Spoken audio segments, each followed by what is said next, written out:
por essa temática e que é expressiva, glorificando a Deus através do matrimônio. Gênesis 2, verso 24. Ok? Nós vamos primeiramente usar o texto bíblico, vamos discorrer ele e depois eu vou seguir apresentando algumas explicações de alguns autores, mas seguindo sempre o nosso viés bíblico. Quem encontrou aí Gênesis, amém? Então vamos lá, a palavra de Deus diz assim, Gênesis 2:18. Está escrito assim. E disse o Senhor Deus, não é bom que o homem esteja só. Far-lhe-ei uma adjuntora que esteja como diante dele. Havendo, pois, o Senhor Deus formado da terra todo o animal do campo, toda ave dos céus, os trouxe a Adão para este ver como lhe chamaria. E tudo quanto Adão chamou a toda alma vivente, isso foi o seu nome. E Adão pôs os nomes a todo o gado e às aves dos céus e a todo animal do campo, mas para o homem não se achava adjuntora que estivesse como diante dele. Então o Senhor Deus fez cair um sono pesado sobre Adão e este adormeceu, e tomou uma das suas costelas e cerrou a carne em seu lugar. E da costela que o Senhor Deus tomou do homem, formou uma mulher e trouxe a Adão. E disse Adão, esta é agora osso dos meus ossos, carne da minha carne, e esta será chamada varoa, porquanto do varão ela foi tomada. Portanto, deixará o varão seu pai e sua mãe, e apegar-se-á à sua mulher, e serão ambos uma carne. E ambos estavam nus, homem e sua mulher, e não se envergonhavam. Amém? Queridos, primeiramente, nós estamos diante de um texto bíblico, mas antes de nós entrarmos nele, eu quero pontuar algumas coisas interessantes para cada casal que está aqui. Sou assembleiano, nasci em um lar assembleiano, fiz seminário também, tanto assembleiano como batista, e me dediquei a essa área ainda jovem. Eu fui professor de biologia e quando comecei a estudar biologia, me interessava muito o corpo humano e eu me dedicava nisso. E um dia eu estava dentro de um barco, meu pai era pastor e fomos evangelizar em um povoado e lá eu ia lendo um livro. E um auxiliar da igreja, ele viu eu lendo um livro de biografia, tinha umas caricaturas, E ele diz, pastor Bené, seu filho está com uma revista pornográfica aqui dentro do barco. Aí meu pai, mas meu filho? Aí ele foi lá onde e ele olhou e disse, o que é isso aí? Eu disse, não, isso aqui é um livro de biologia. Eu expliquei para ele entendeu. Mas daí eu fui observando e vendo o quanto a igreja ela estava atrasada nesse particular. E é bem verdade que nós temos bons livros que foram lançados no Brasil, mas o grande problema é que também os livros que foram lançados no Brasil sobre sexo, eles vêm com o viés da Igreja Católica. Lamentavelmente. Por exemplo, um livro que fez muito sucesso, vendeu até milhões de exemplares, do Tim LaHaye, O Ato Conjugal, é um livro bom. Só que, ao mesmo tempo, é um livro que ensina a ter troca de sexo no sentido da mulher. Se o homem, por exemplo, o homem bajula, se o homem não corresponde bem, se o homem não vai bem, a mulher pode tentar conquistar ele com o sexo. Lamentavelmente, esse viés do sexo de Tim LaHaye, ele não teve uma boa perspectiva. Entre os Lençóis também foi uma obra boa, mas segue no mesmo patamar. E por que é importante vocês compreenderem essa história de sexo? Primeiro, não é fácil o pastor falar de sexo. Por que não é fácil? Porque quando ele se aprofunda, os crentes dizem que ele é saliente. É a primeira coisa, né? Se o pastor se aprofunda, esse pastor é saliente. A segunda coisa que não é fácil é porque tudo que a gente fala, se a gente estudar, o irmão pensa que a gente está também fazendo com a esposa da gente. Entendeu? Até a minha esposa, ela não pôde estar aqui, a mãe dela se operou e ela fez uma cirurgia no coração, por isso que ela não pôde estar. O irmão Sérgio está aqui, o irmão, Deus abençoe. Aqui, vários irmãos da Assembleia de Deus aqui, ó, viu? do nosso campo. Deus abençoe, viu? Olha, então eu quero dizer aos irmãos que assim não é fácil. Uma vez eu vi um pastor dando estudo bíblico e ele falando sobre a vida sexual. Depois, quando terminou o culto, eu vi várias velhinhas saindo e dizendo: esse pastor é muito saliente, né? A outra questão é que é um assunto muito sério que não pode ser tratado com piadas nem com desprezo. O ato sexual, ele é santo, ele é puro e não deve ser tratado com anedotas, com piadinhas. Então, de início, nós vamos falar sobre isso, ok?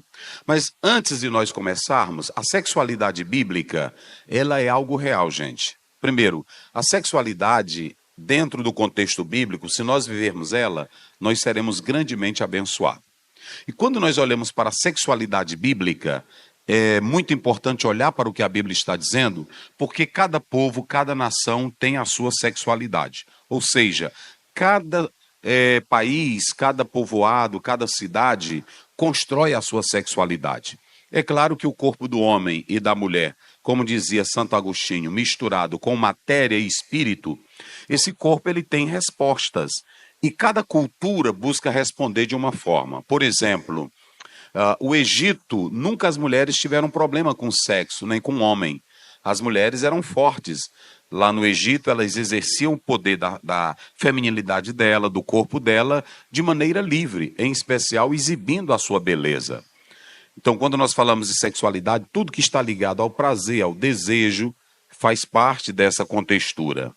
Se você for para a Grécia também nunca teve problema no sexo. Inclusive, as mulheres da Grécia fizeram a guerra dos sexos quando os maridos foram para as guerras e elas ficaram com a ausência dos maridos em casa, foram para a praça e fizeram guerra de sexo porque elas queriam os maridos de volta. Então, a Grécia, as mulheres, elas exerciam o poder do sexo. Com um problema: a mulher na Grécia, ela poderia ser usada como instrumento de troca, moeda de troca. Mas isso também era comum no romano, isso era comum até mesmo dentro do povo judeu. Isso aconteceu, a mulher como moeda de troca.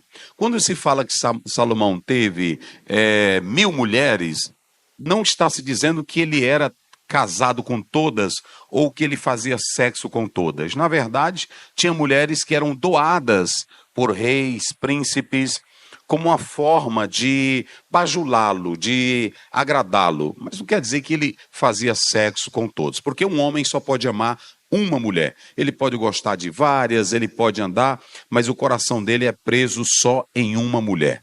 É comprovado, não existe outra maneira. A segunda coisa é que dentro dessa criação da sexualidade, tem coisas que são aceitáveis aqui no Brasil, tem coisas que não são aceitáveis lá nos Estados Unidos, tem coisas que são aceitáveis na África em relação ao sexo e outras não são aceitáveis aqui. Então, isso vai variando de país para país, de cultura para cultura. Por exemplo, não seria normal uma mulher andar nua aqui, mas tem locais, tem tribos que é normal a mulher andar nua. Expressar a beleza feminina, a nudez, era algo comum para os persas. Um homem que tinha muito poder na Pérsia, ele achava muito bonito os convidados chegarem e ele chamar a mulher dele para expressar a beleza dela. Como? Deixando ela nua e expondo a beleza dela. Assuero, quando chama Vasti para apresentá-la, ela não foi porque tinha também um decreto que ela podia se opor. Mas como ele era o soberano, ele manda chamá-la e dizem que ele queria colocar apenas uma coroa nela e queria que ela estivesse nua para mostrar a todos a beleza e o poder da sensualidade dela. Dominado pelo vinho, dominado pela bebida, ele se achava dono daquele corpo, é isso que muitos homens acham, que é dono da mulher, que manda na mulher, até homens cristãos também pensam assim, e escravizam a mulher dentro do seu capricho, da sua ideia. De maneira que a Vasti, ela se opõe a esse ato de ir até o rei. E aí vocês sabem muito bem da história, o desfecho da história. Então você tem a Grécia, você tem o Egito, você tem, por exemplo, Roma. Roma também, a mulher era um objeto sexual, e além de um objeto sexual, eles adotam a cultura platônica e trazem a mulher para dentro de uma visão neoplatônica, que essa mulher, o corpo dela pode ser objeto de venda e de troca. Pedofilia em Roma era algo normal. Era algo normal. E tinha uma coisa muito interessante que em Roma os homens gostavam de mostrar a potencialidade deles. Construíam pênis eretos na frente da casa. Se ele achava que o membro dele era grande, então ele fazia um membro muito grande na porta da casa para mostrar a sua potencialidade. Se vocês acham que hoje está ruim, naquele tempo passado era pior. Entendeu?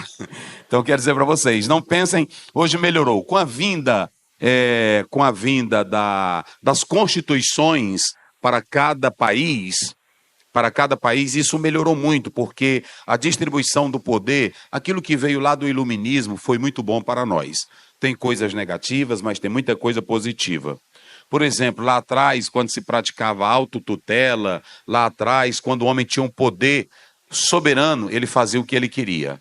Mas aí quando veio a divisão do poder, veio ali a ênfase de Montesquieu, de Augusto Comte e outros mais, aquilo ali foi muito importante porque descentralizou o poder, não havia mais só aquela ideia do monarca de praticar o abuso. Então, aí veio toda essa história. Roma, o homem mostrava a virilidade, a potencialidade, mas também Roma, ele poderia abusar a mulher e dizer, eu não te quero mais, eu quero rejeitar você, você não serve para mim. Então tinha toda essa questão dentro da cultura romana aliado à sexualidade. Aí se nós vamos chegar agora nos judeus, os judeus são povo de Deus, ou é o povo de Deus, e nós temos que analisar duas coisas no judaísmo. Uma, judaísmo primitivo, diga comigo para não esquecer, judaísmo primitivo. Muito bem. Aí você vai dizer judaísmo pós-cativeiro. Então nós temos judaísmo o quê? Primitivo e judaísmo. Quando você lê Gênesis do capítulo 1 até o capítulo 50, você tem um judaísmo primitivo. Mas se você perpassar toda a Bíblia, do livro de Esté até chegar de Josué até Esté, quase 1000 anos de história, você ainda tem um judaísmo primitivo. E qual é a importância de olhar para o judaísmo primitivo? É que tudo é belo no judaísmo primitivo. Tudo é belo, tudo é bonito, tudo é puro. Não havia qualquer domínio do homem para com a mulher. Judaísmo primitivo. O que você tem no judaísmo primitivo? Vamos lá. O judaísmo primitivo, ele mostrava a beleza da vida. Quando você lê Gênesis 1, 2, é Deus mostrando um paraíso, é Deus mostrando um jardim, é Deus mostrando o homem livre, sem classe, sem domínio, sem poder aquisitivo, apenas vivendo da natureza que Deus dá. Quando Deus coloca o homem no jardim, ele coloca um homem puro. Ouçam bem, senhoras e senhores. Toda teologia vai mudar a partir do pecado. Mas quando você pega o homem no Gênesis antes do pecado, nós podemos analisar que homem e mulher eram iguais. Eram iguais. Gênesis 1, 26, Gênesis 1, 27, Gênesis 1, 28. Deus os criou conforme a sua imagem e ele disse, dominem, dominem. Escutem bem para vocês não me interpretarem mal. Dominem. O domínio Deus não deu só para o homem. Deus deu para quem? Homem e quem mais? Vamos lá, só quem tem boca. Homem. Muito bem. A partir do momento que o homem peca, escute isso, a partir do momento que o homem peca, Deus impõe castigo para o homem, impõe castigo para a serpente. Mas quem mais vai sofrer nessa brincadeira toda do pecado, quem é que mais vai sofrer?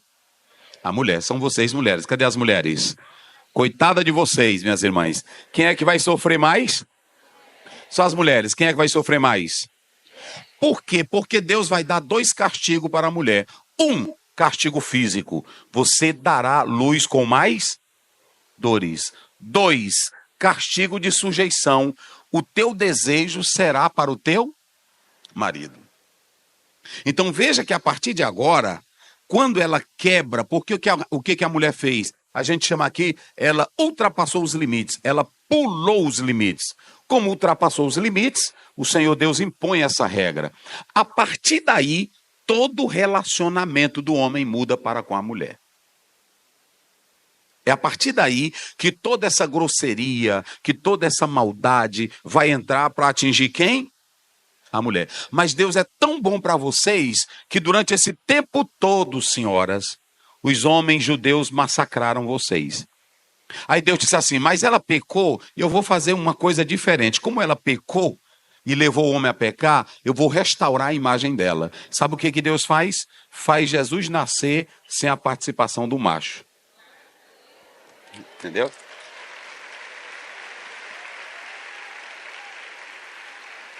Isso aqui é muito interessante porque aqui o Senhor resgata a dignidade da mulher.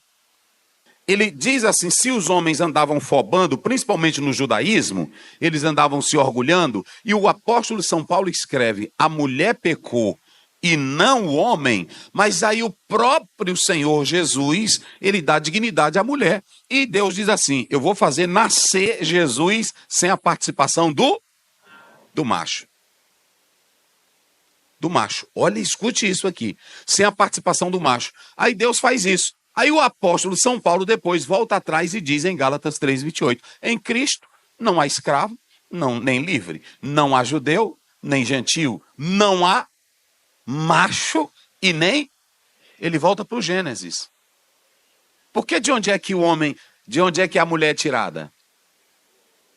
Vamos lá? Ela é tirada de onde? Do homem. E é tirada de qual parte?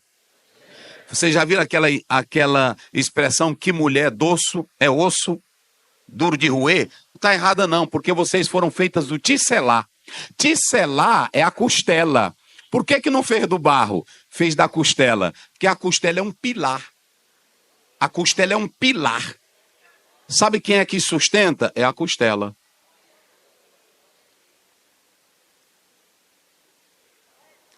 Irmãos, olha, tem uma música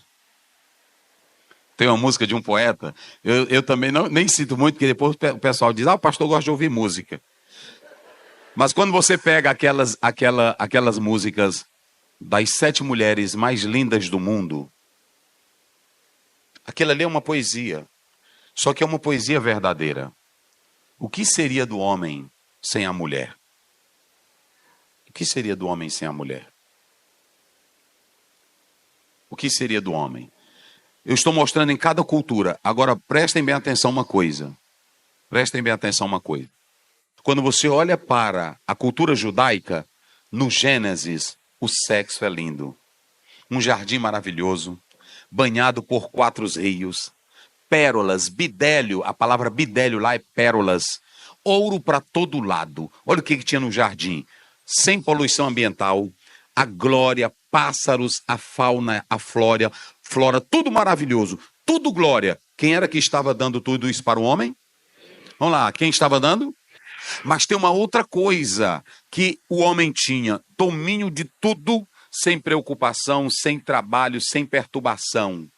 Mas tinha uma outra coisa que o homem tinha. O que o homem tinha no Éden? Ele tinha paz, mas o que ele tinha mais que...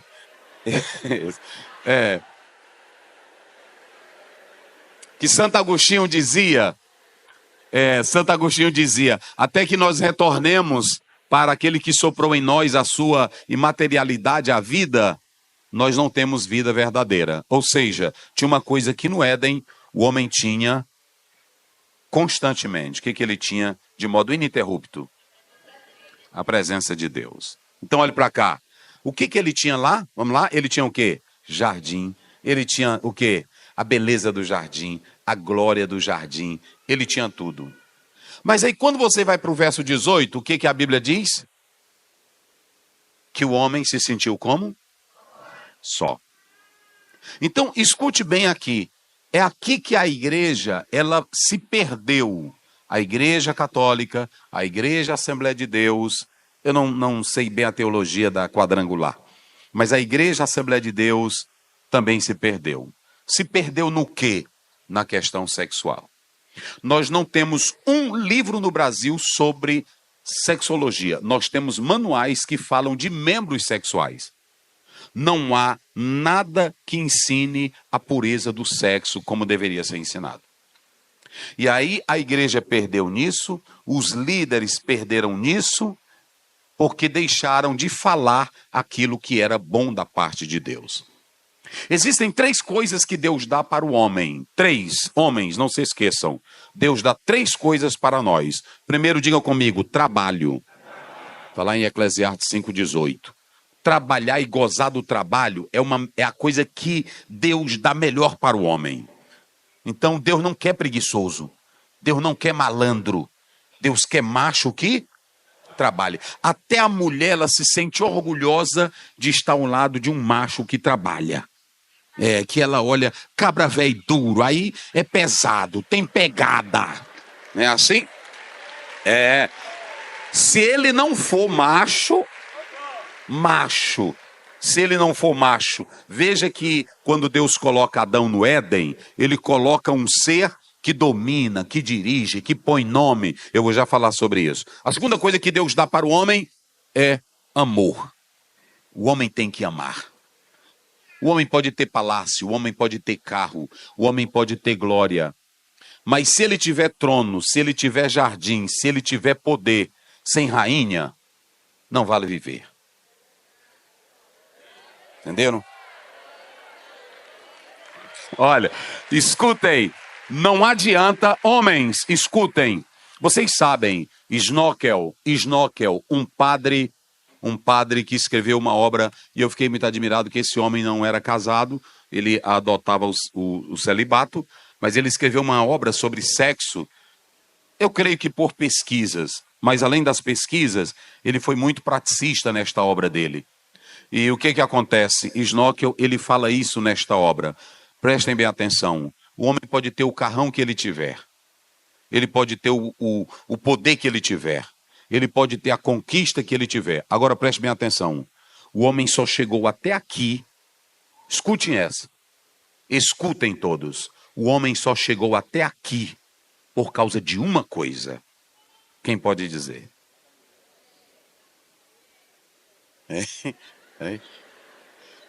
Vamos ampliar. O homem só chegou aqui por causa da família. Olha aqui, deixa eu dizer uma coisa para vocês. Aonde é que o homem se sente mais honrado com as conquistas que ele faz? Para quem que ele tem prazer de contar a conquista dele? Às vezes você pensa que teu amigo fica feliz, tu chega lá no trabalho, cara, eu fui promovido. Ele dá aquele sorrisinho sem graça. Ele não está alegre com a tua promoção. Mas chega na tua casa e conta para tua esposa. Conta que você foi promovido. A primeira coisa que ela faz, os olhos brilham.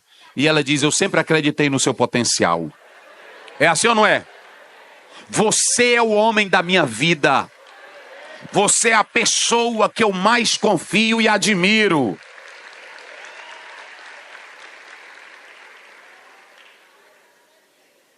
Aí lá vem os filhos. O filho chega, ela diz, seu pai foi promovido. O que o menino diz? Papai, o senhor. Aí se alegra o menino, se alegra a avó, se alegra a tia. Entra a sogra dentro do negócio também. Não é assim? Vem todo mundo se alegrar. É desse jeito ou não é? Então o melhor lugar, olhe para cá. E família tem defeitos. A minha família tem defeitos. A minha família tem defeitos. Eu conheço famílias que vocês pensam que elas são perfeitas, que eu já fui várias vezes orar pela pessoa que ele está totalmente quebrado. Mas tem uma coisa, é na família que o homem se restaura. É na família que a mulher diz, você é alguém, você é importante. E tem uma coisa, se o homem ganha, a mulher elogia o homem, sim ou não? Mas se ele perde, não. Tá lascado não.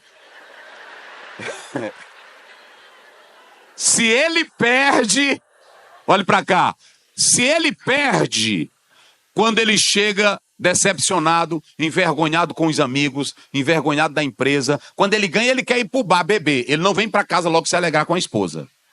Ele só quer ir pro bar. Agora, quando ele perde, quando ele vai chegando em casa, ele chega triste.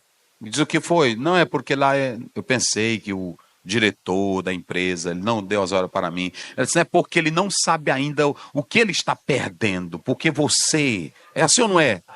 Você é sábio, eu não sei, essa empresa, deixa eu ir falar com ele. Porque essa empresa não sabe o potencial que é meu marido. Olhe para cá, só tem um lugar que você é rei e você não sabe. É no coração da sua esposa. É isso. Então vou te dizer uma coisa aqui. Na Guerra do Peloponeso, escutem essa. Na Guerra do Peloponeso, eu nem estou citando a Bíblia ainda. Teve um rei que voltou da batalha e perdeu a batalha. E ele ficou triste e desanimado. Quando chegou, ele contou para ela. E ele disse, olha só, riram, caçoaram de mim. Ela disse, não, você é muito inteligente. Você é capaz. Não desista. E ela levantou o astral dele. Até o bandido Lampião. Eu fui na terra do Lampião. Eu comprei um livro do Lampião. E eu li o livro do Lampião. Mas tinha uma coisa, Lampião era o cara mais ignorante. Mas a Maria Bonita sentava em cima dele e dizia, tu não faz assim. Eu tenho esse livro lá em casa. O Lampião. Então olhe para cá. Não há coração duro de um homem quando a mulher sabe amar. Quando a mulher sabe amar. Quando a mulher sabe dominar de verdade. Então, quando você pega Gênesis, há um teólogo medieval que diz que a mulher, ela é tão inteligente que o próprio Deus convenceu Adão a permanecer firme. Mas a mulher tira o Adão do sério. Entenderam agora? Mas sabe o que é isso? O poder da mulher. O poder da mulher. Então, quando você chega em Gênesis 1 e 2, você tem jardim, você tem beleza, você tem até a presença de... Mas a presença de Deus, ela não preenche o material.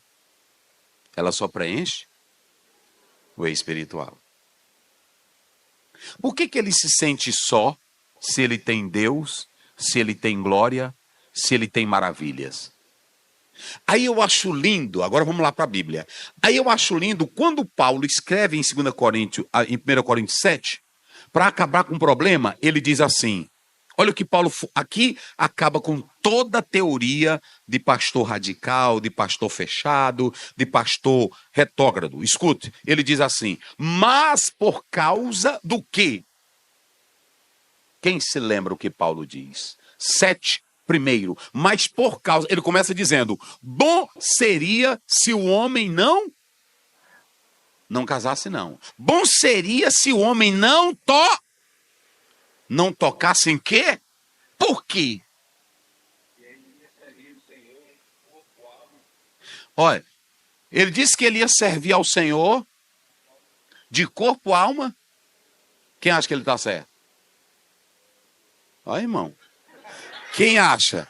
Ele não falou errado, não. Só que escute aqui, olhe para cá. Na igreja de Corinto tinha 2 grupos. Digam comigo, 2 grupos. Os radicais, xiitas e os liberais. Os liberais diziam, pode fazer de todo jeito. Sexo pode fazer de todo jeito. Deus só quer o espírito. Mas tinha quem? Os ortodoxos. Dizia, não é assim. Sexo é só para procriar. E o quanto mais você puder evitar sexo, evite. Diziam os rígidos. Aí Paulo vem, um homem de uma cultura elevada, um homem que foi até o 3º céu. E aqui, gente, Paulo fala de sexo que se fosse eu naquela época, eu não teria coragem de falar. Olha o que Paulo diz. Bom seria se vocês não tocassem em mulher. Por quê? Porque quando tu acende o fogo dela... É isso que Paulo queria dizer. É porque a gente não prega isso. Quando tu acende o fogo dela, tu só apaga ele com o quê? Vamos, gente, me ajudem. Vocês não estão me ajudando, hein? Como? Não vou usar a expressão dele aqui, não. Olha, quando você, escutem essa, olha o que Paulo diz, bom seria se o homem não tocasse em mulher. Salomão diz, coloca brasa no peito e não se queima. Paulo diz, não brinque com a mulher. Se você brincar com ela, carícias, brincadeirinhas.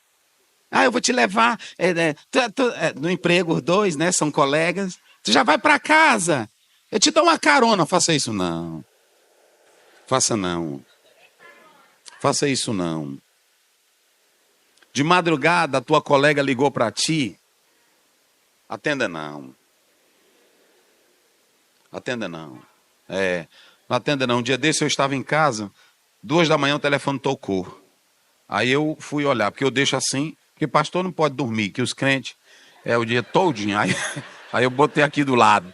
Se a gente não atender, aí diz logo, de repente dá oferta, dá dízimo, o pastor não atende a gente.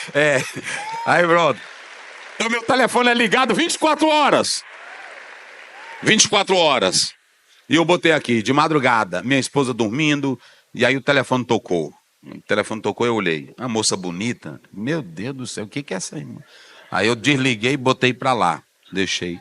Teta.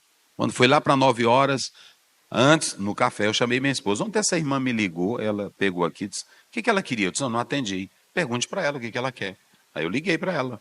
Ô, irmã, Pai do Senhor. Pai do Senhor. Ô, pastor Ziel. Depois não diga. Você me ligou, era 2 horas, irmã. O que aconteceu? Ela disse, não, é porque eu estava sem sono. Aí eu disse, mas meu pai do céu. Aí eu queria tirar umas dúvidas. Não, minha filha.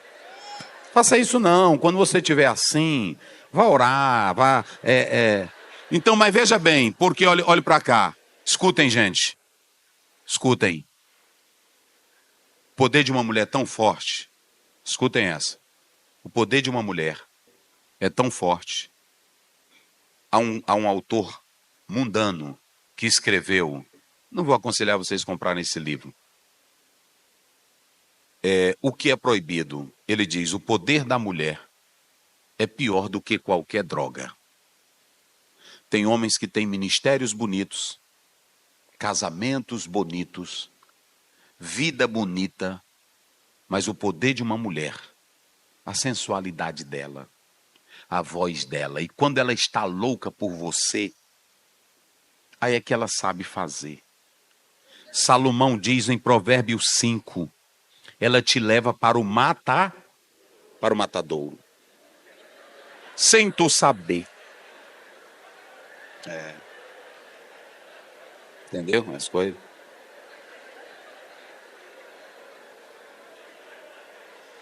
Até no posto de gasolina, quando tu vai botar gasolina. Aqui não é muito comum, mas lá para São Paulo. Mas aqui tem, lá no São Cristóvão tem um posto. Aí quando a gente chega para o carro, aí elas nunca falam como a esposa, nunca fala, não. Porque a Bíblia diz que da sua boca ela destila o quê? Mel. É mel. Tem mel debaixo da boca dela. Mel, irmão, é uma fala que tu fica... A tua mulher... Às vezes a tua mulher fica... Mas ela... Você pode observar que é comum para qualquer prostituta. E quando eu falo isso, tem uma vez eu estava em Londres. Aliás, não, eu estava lá... Fui dar um estudo para casar nos Estados Unidos. Eu estava dando um estudo. E eu falei... Aí depois uma mulher perguntou assim para mim. Pastor, mas... o senhor pode comparar uma prostituta com uma serva de Deus? Eu disse, não, senhora. Só que tem serva de Deus que não sabe o que deve fazer na cama o que a prostituta sabe. Por isso que Jesus diz que os filhos das trevas são mais o quê? Prudentes. Vou dar aqui um papel da Igreja Católica. Quem é católico aqui, eu não estou falando da Igreja Católica. Mas o que a Igreja Católica fez? A Igreja Católica... Ela dizia que o sexo só era para 2 coisas. Primeiro, procriação. Segundo, um dever. Mas o sexo nunca era para o prazer. Tem uma senhora aí no Brasil que ela está muito famosa escrevendo, Mary De Priori, ela escreve muito sobre o sexo no Brasil. Aí sim, ela é historiadora. Se vocês puderem depois ler alguma obra dela, vocês podem ler. O que a Igreja Católica fazia? E tem uma senhora aí no YouTube, no TikTok, que aquilo ali, irmão, é uma loucura e faz atrapalhar mais a questão.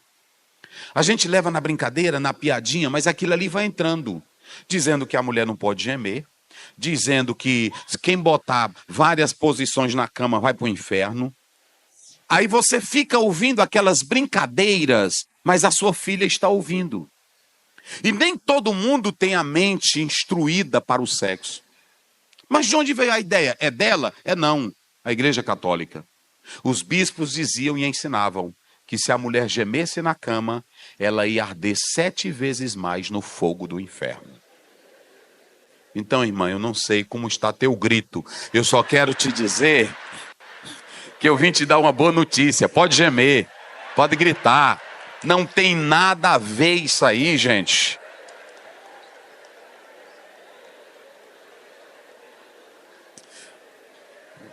Olha, só para vocês terem uma ideia, quando você pega, ele aqui falou, olha o que Paulo diz, bom seria que o homem não tocasse em quem? Em mulher. Quem está com a Bíblia aí? Quem está com a Bíblia aí? Só tem esse microfone aqui, né, irmão? Só? Quem tem a Bíblia aí? Vem cá, por favor. Muito bem, suba aqui comigo. Ele vai me ajudar aqui, só nessa parte bem aqui, para vocês entenderem que não sou eu, é a Bíblia. Escutem bem. Quando Paulo diz, Paulo vai tratar de um problema, e por que eu acho bonito Paulo? Porque o homem que mais Deus usou no Novo Testamento, quem foi? Mas não tem outro homem na Bíblia que fale de casamento a não ser Paulo. Você vai ter o Pedro, que vai dar uma pincelada. O Pedro. Pronto, misturou os dois, né? Cadê? Som aqui para ele. Som, ei. Vamos lá, só para os irmãos terem uma ideia. Olha o que ele vai ler aqui. 7 primeiro, pode ir. De 1 Coríntios. Vamos lá para 1 Coríntios. Isso. Pode vir para cá. Isso. Isso, e mais. Gálatas. Olha aí. Vamos lá. Vamos lá. Mais. Pode voltar. Isso. Olha aí. Vamos lá.